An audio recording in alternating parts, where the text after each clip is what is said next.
She came roaring onto the scene a couple of years ago with her insightful LinkedIn posts about leadership. A shining example of "don't take my kindness for weakness" motto. She leads with empathy, but a clear vision of success. Welcome, Jami Alexander, to the Fixed Ops Mastermind. Thank you for having me. Jami, it's great to have you here. Take 2 minutes and introduce yourself, and then we'll get straight into the wisdom. Perfect. I am Jami Alexander. I am going on my 28th year in the industry.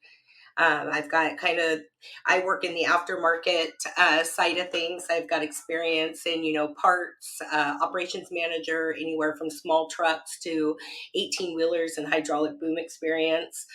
Most recently, I have been working for a Meineke, organization over the last 5 years. Started running 4 stores in the Portland, Oregon metro area, grew that to 7 within 4 years. And most recently, I am overseeing 9 Meineke locations for an independent owner in between North and South Carolina. Excellent. All right. And today, three topics. First segment is leadership and growth. Segment two, training and development. And segment three, industry experience and insights. So, segment one, leadership and growth. You've grown to operate Meineke locations. What key leadership principles have helped you successfully manage such a large operation? Well, I think the key leadership for me has been, being able to balance empathy and compassion with, holding and setting to expectations. Uh,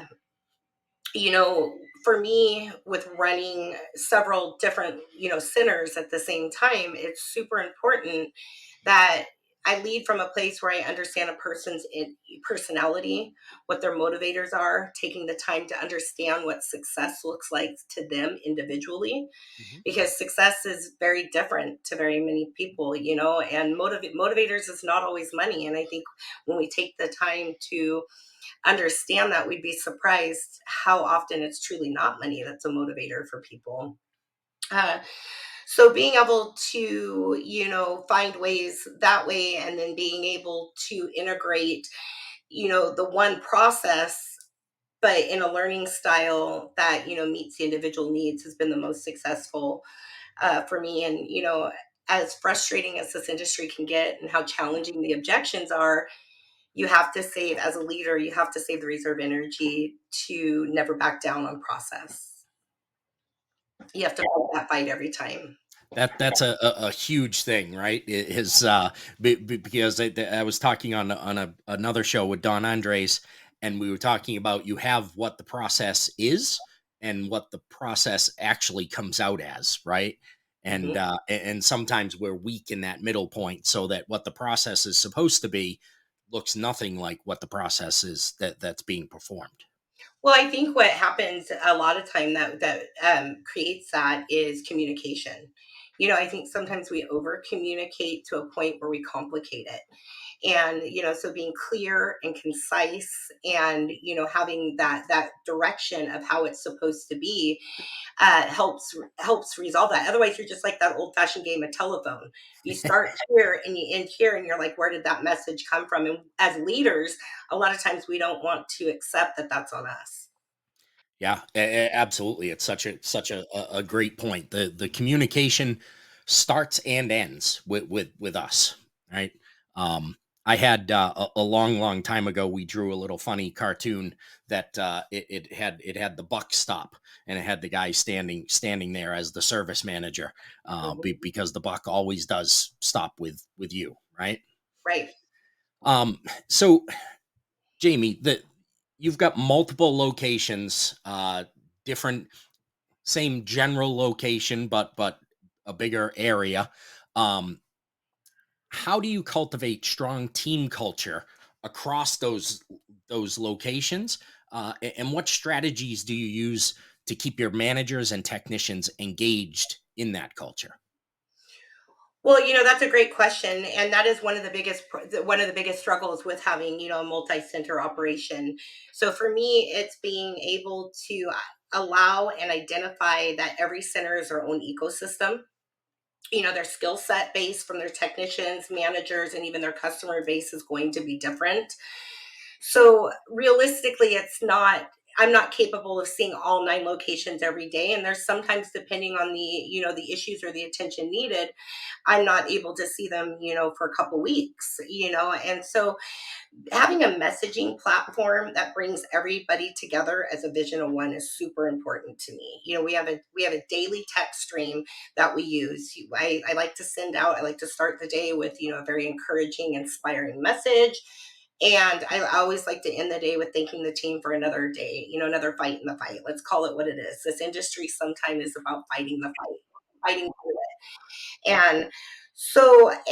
And one thing that I am really big on, which you've seen through some of my posts and some of the personal conversations we've had, is we have to build that bridge between the counters and the shops. And Yeah. so I spend a lot of time with my managers in particular with ways to be able to do that and to understand where each one's coming from Hmm. and being able to empathize with each other, walk in each other's shoes.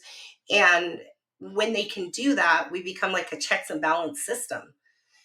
So if the shop is able to recognize a manager's weakness, or a manager is able to identify a weakness in the shop, they'll work together to keep themselves out of trouble if they're building, the common ground that they need to be doing. Hmm. Excellent. I love that, and you've sent me some of those morning messages that you've shared with your team, and they are definitely inspirational, and it's great for them to be able to start their day out with that positive message from their leadership.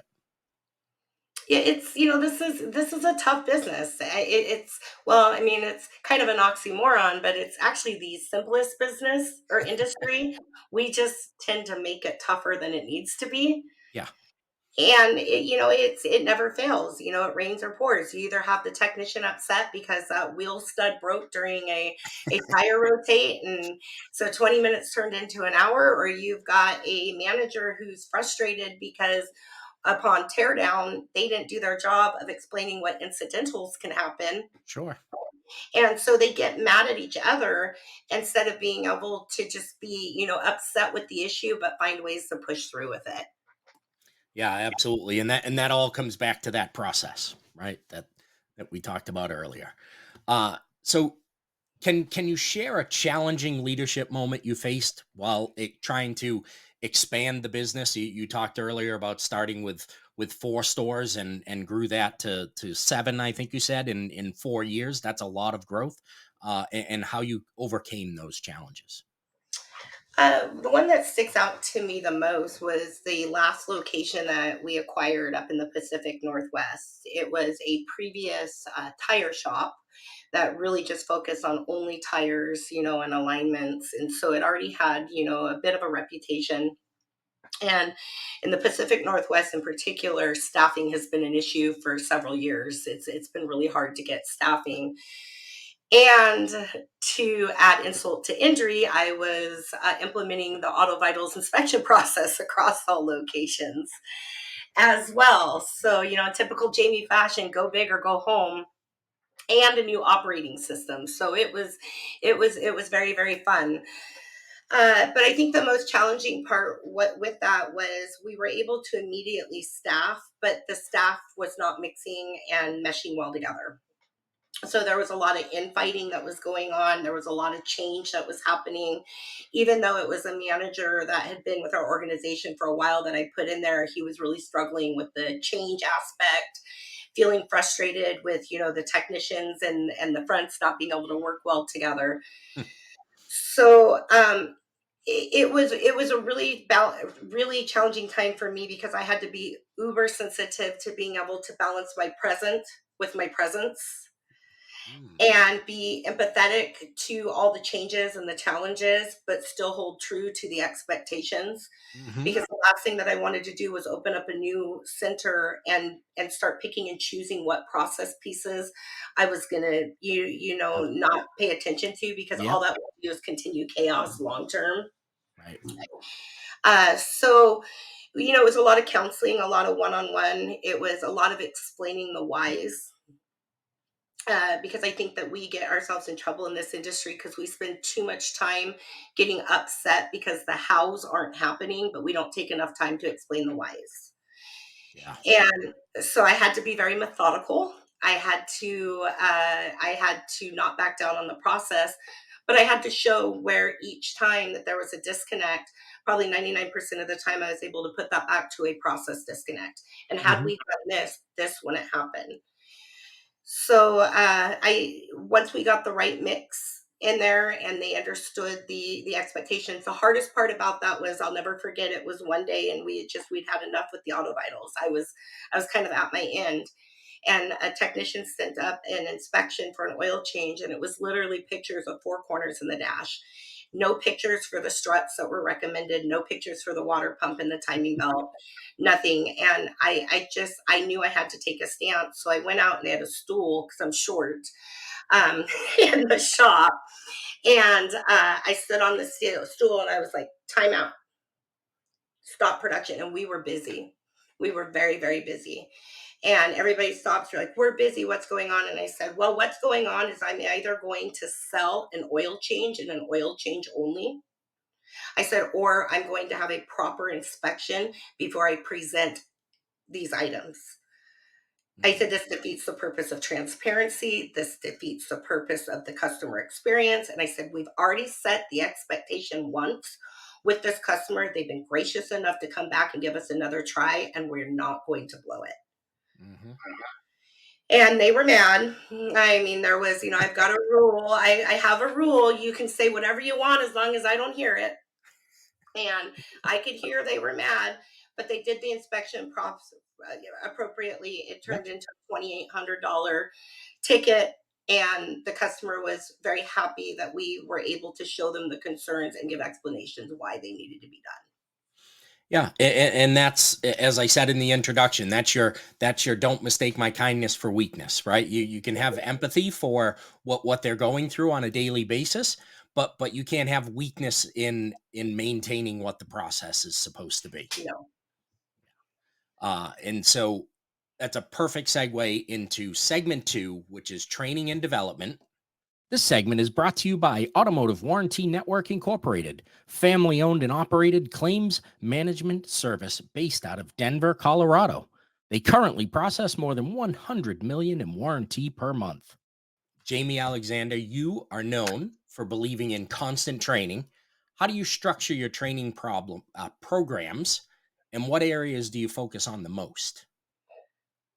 So this area is personal to me because I think that training is something that we confuse, and we put a lot of people in front of a computer with interactive training on the computer. That sounds nice for the word Hmm. tracks and everything else, but I've not seen one that truly helps with real time in the fire, in the trenches objections. Right.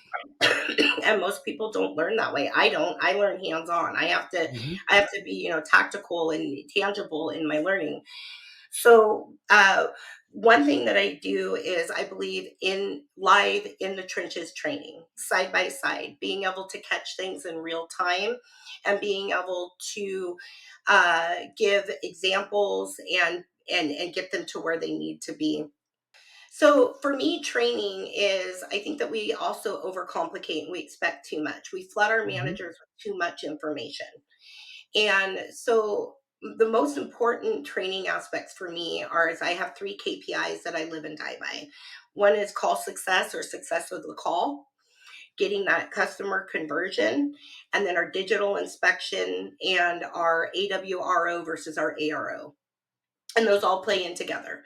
And when you can get those three in line, you'll automatically see everything else come in line.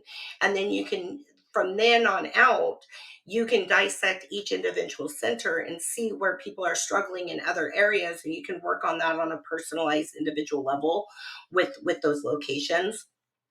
So uh, so phone process is something that I talk about daily. I send out 3 reports a week. One is the auto vitals, inspection of all the areas, how many pictures, what were the recommendations.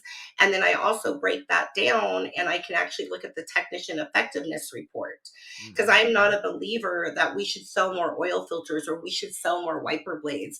I think that those are shady practices, and I think it takes away from the uh, total what we're trying to achieve. Mhm. And so, I believe when we do a detailed, structured inspection process each time and every time, you get consistency across the board. So, my South Carolina location inspection should look just like my farthest North Carolina location, right? Yes. And if they're hitting all the touch points like they're supposed to, we're going to automatically see everything come up and in those, acceptable things. So I like to Mhm. focus on jobs per ticket, not more air filters and, wiper blades. And one thing that I do that I think is different than most, not all, but most from some of the things that I see is I work in the shops too. I take the time to be out there in the shops and to explain the whys and to stop things in real time and let them know why this is important. This Yeah. is why we need to do this. And Mhm. then I'll flip flop on the front end. And a lot of times I'll bring a technician if we're not super busy up to the front end so the technicians can see and understand why what they do is so important for what we do up here to make sure that everybody's growing, not only the company but their paychecks and their excitement level and their growth development. Yeah, that's a huge factor is getting out into the shop and then integrating technicians and advisors back together. Right, because you get the catch 22 scenario of a technician's going to say, well, I'm not going to spend that much time doing this inspection because the advisor's not going to try and sell the work, right? And the advisor's going, well, I'm not bothering to try and sell the work because they don't really do good inspections, right? And now Right. you're self-defeating yourselves. Well, and training for me or growth for me is we have to get back to owning our own development. Hmm. And we all have to be able to start with accountability, and accountability starts within. If we're not being held accountable to ourselves and to our, I'm a very structured person. I have a morning routine that I do every morning, and I have a hard time staying on track if I'm out of that routine.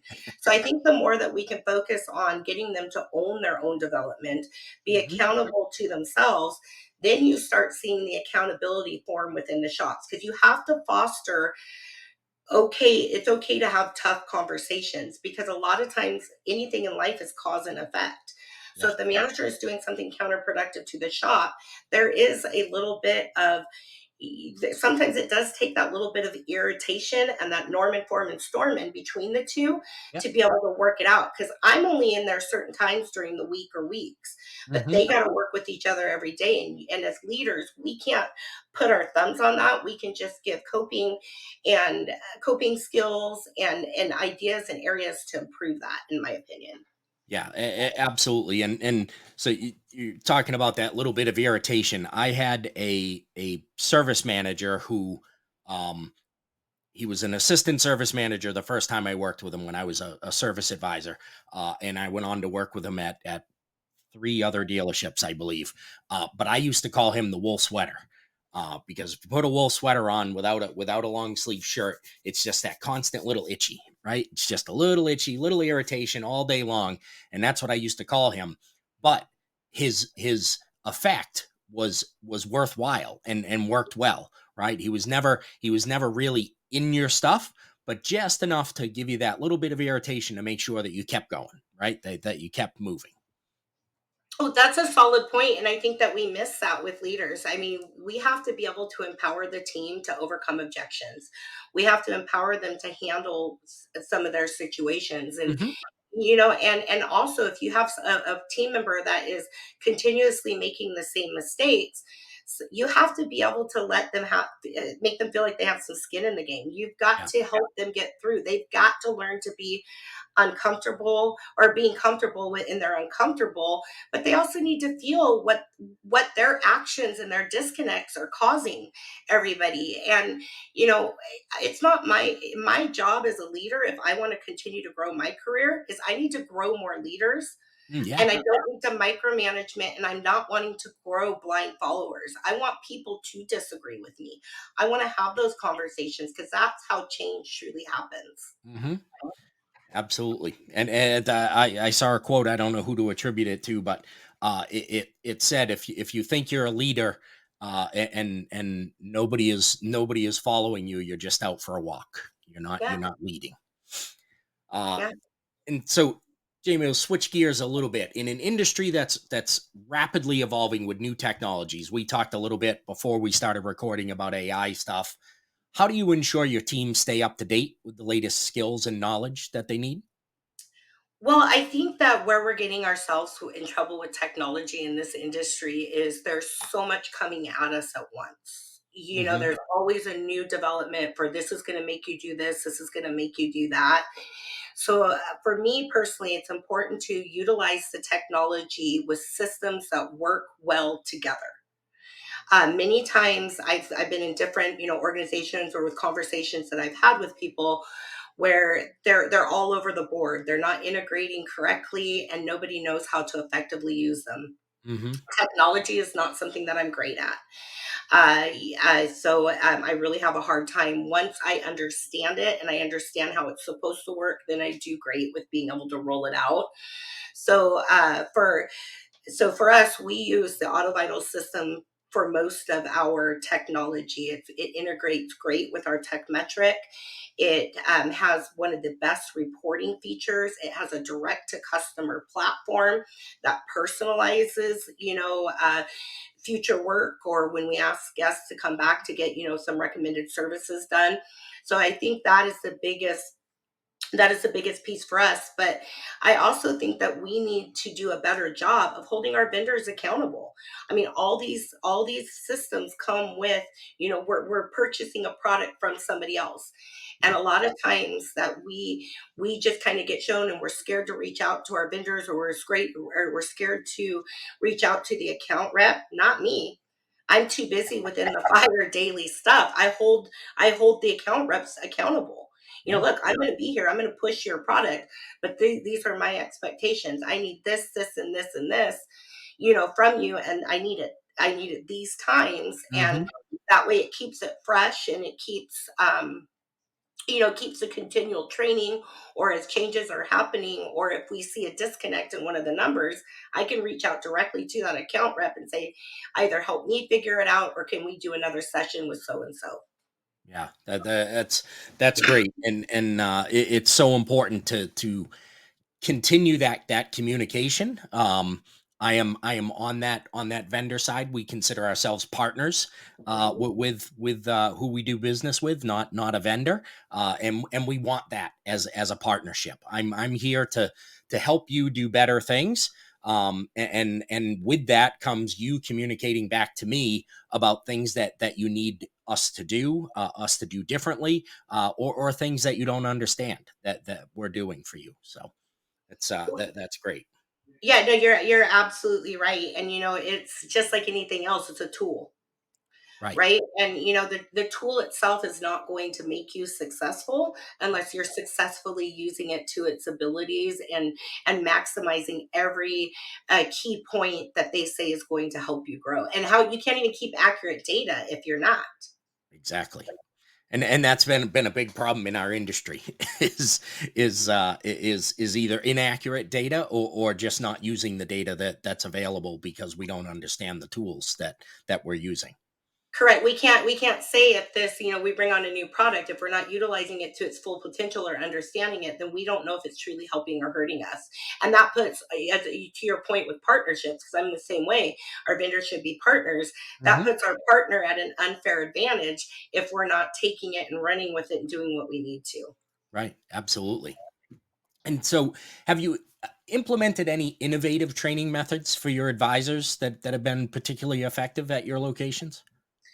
I don't think that there's really anything innovative about training personally, and so I don't want to sound arrogant on that, but I Yeah. think that if we step back and we look at all of our processes, they really haven't changed, right? Hmm. And they're pretty much industry standard, whether you're in a dealership or whether you're in an independent shop. So I don't think there's anything innovative other than I am willing to get my hands dirty. I'm willing to be in the trenches, and I'm willing to hold to the expectations on it. But I think that we overthink this area too hard, and again, just kind of like a product or a platform, it's only going to be as good as it's effectively messaged and used, right? Hmm. So I'm pretty persistent and consistent with process. It's daily, it's wherever I'm at, it's just right there, it's stopping it in real time and being able to course correct instead of letting things build up. Yeah, I think just maintaining process is innovative. Yeah, yeah, it's half my battle. It Yeah, truly is half my battle. yeah. And I think you're right. There's not really much that's going to be considered new in training and development. Obviously, again, we talked about AI, and there's some things that are happening with AI to help enhance how people learn. Um, but as you said earlier, there's nothing that you can really sit and watch to teach you objection handling until you're there going back and forth with another human being over objections. And yes, you can use strategies that you've learned, but you won't be able to effectively put those into practice until you're actually there going through those exercises. Well, correct. And I think that we also do a disservice because we do focus, for those of us that do focus on understanding individuals' personalities and being able to train that way. I think we need to do a better job of teaching that on the front end of things too, because every customer is different. Their Yes. needs are different. And and so we have to balance the technology but still keep the personal, and we need to take a moment to still find that common ground, make things easy, offer solutions. It's not our job to sell, it's our Nope, job to present, and that's it's it. to inform and to give options. And many times, financing is a big topic right now within my organization, and I've got some kickback because we do have some higher rate financing options. And I hear this, well, I'm not going to offer that because I don't believe in it. But we have to step back from that. If the guest's only option is that to keep their vehicles safe and to keep their children safe, Mhm. we're not their financial advisors. We're here to help them with solutions. And to have a high rate financing platform that allows for a 90 days same as cash for somebody that has been in credit challenges, regardless of the issue, why, that's not for us to judge, right? Right. It's we're giving them an option to keep them and their children and their families safe and other people safe on the road. They Mhm. can't always just go out and trade in a car and buy a brand new car, especially Right. at today's rates. Yeah, and as you said, that's not our choice to make. All we can do is present the solution.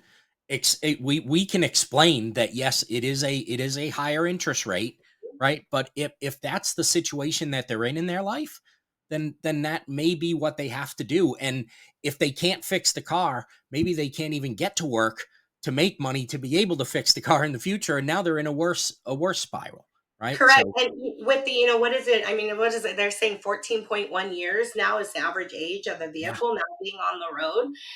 We have to be able to offer those solutions. And then we have to be able to step back and let them decide yes. on what's best for their situation. Because we don't know. We don't know. Nope. We have no idea, and that's not for us to decide. We can only Mm-mm. present the options available for them to be able to make a decision that is personal to them. Correct. Yeah. And so now we move into segment three, which is industry experience and insights. And so you're on the aftermarket side, if you will, now, but you had some experience working in a dealership not that long ago. How has that brief stint influenced your approach to running your Meineke franchises now? That was a very eye-opening experience for me, being able to cross paths into the dealership world. One thing that I noticed is it's no surprise why customers are defecting to the aftermarket side of things. Mm. The ease of appointment is a nightmare in the dealership world. Just from my experience, I'm not saying Yep. it's everybody, but from my experience, not having people properly trained, the appointment scheduler wasn't properly trained to understand the difference between a safety and an inconvenience, because sometimes you do have to take in work based on the safety versus inconvenience, because that's our first Sure. and foremost job. And I will tell you, the one thing that really stood out to me the most about working in the dealership is they do a fantastic, way better job than we do in the aftermarket of selling hours. Mm. They're just as deficient on whether or not they're smart hours or not. Um, which I'm sure everybody can agree with me in this industry can be. We can talk ELR and we can talk all that stuff, customer pay hours, all we want, but we all know our production isn't where we're supposed to be, and those numbers Mhm. can be manipulated, right? Right. Um, so one thing that I took with me from leaving there and coming into this organization, where back home I didn't have assistant managers, where this because our stores are so spread out here, most of my locations have assistant managers. So I am taking the dealership approach in the stores that have assistant managers, and I'm piloting it right now in one of my locations, where I've got the assistant manager working directly in the shop. Hmm. So they are in charge of dispatching the work. They are in charge of catching the digital inspection disconnects in real time and being able to kick it back before it goes Mhm. up to the front. And they're also building the estimates. So focus on the estimates. They're not bothered with the phones. They're not bothered with people walking in. I shouldn't say bothered. That's a bad Right. word, but they don't have they don't have those distractions to where we can make sure that the inspection rate is top notch Yep. and that those estimates are correct, because I think many times people forget in this industry that these labor times are as if these vehicles came off the factory line brand new. Right. And Yep. it is not price gouging. It is not being unfair to account for the rust. It is Mhm. not being unfair to set the customer up for the 5 port exhaust studs that always break, right? Right. And so the more information that we can give that guest upon the estimate approval, the Mhm. better we are. Our hope is that we're not going to have any break, but if they do, you're looking at this much more per Right. volt. And I think that it also prevents one of my biggest pet peeves that I see in this industry is we could be taking care of a guest car for 5 or 6 oil changes, telling them everything is perfect, and then you get that new technician that comes in and does an accurate, proper inspection. Yep. And all of a sudden they need $6,000 worth of work. Yeah. And we look totally incompetent, because why were not they not set up for this before? Why were these not going into future recommendations Yep. and things like that? Yeah, and that is an instant trust loss from Mhm. that customer to us, that you will never get back. Even if they do come back to your store, they will never have the level of trust in you that they had before that happened. No, absolutely not. And I've been piloting this. So I've only been here, I think I'm going on 2 months. So I've been piloting this for a while. And I will tell you that we've seen a 24% inspection rate increase Wow. within this location. And we're seeing this particular location was having a problem with being inconsistent Mhm. up and down, which I attributed to inspections, because we weren't planting the seeds for the future work and the retention. Yep.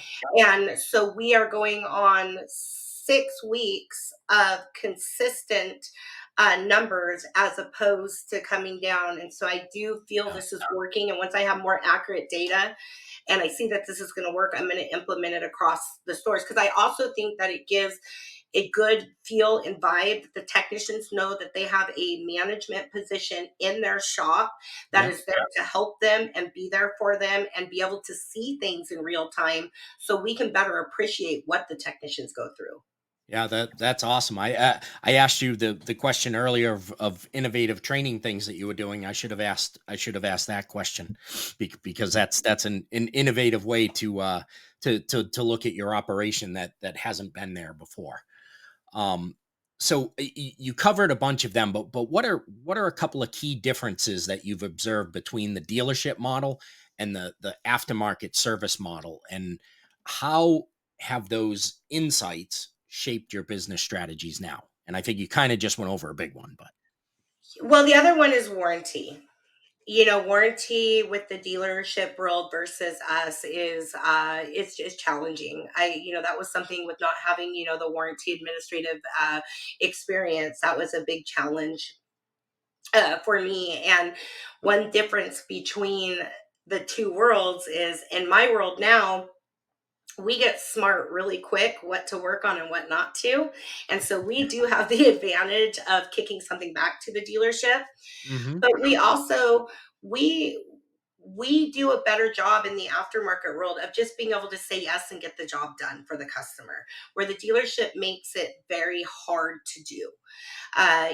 Whether it be, a supply chain issue, you're held to your one vendor.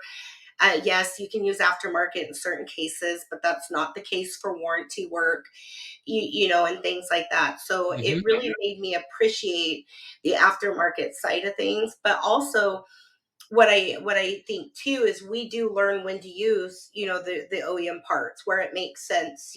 So I mean, we still, even though we're aftermarket and we're dealership, we're still very much, yeah, intertwined as an industry as one. So I think, it would be the ease of the appointment, the parts ordering, and then just efficiency in general. yeah. Excellent. Yeah, and from the dealership side, there are certainly times when the either the OEM doesn't have the part, like it doesn't exist. Not that you can't order it and it's on back order, that it doesn't exist and you need it and you have to go aftermarket, and maybe that's to solve a warranty issue. Um, you know, Jeeps have a notorious front end issue that can Yep. only be solved by putting in a dampener that the OEM has never made, right?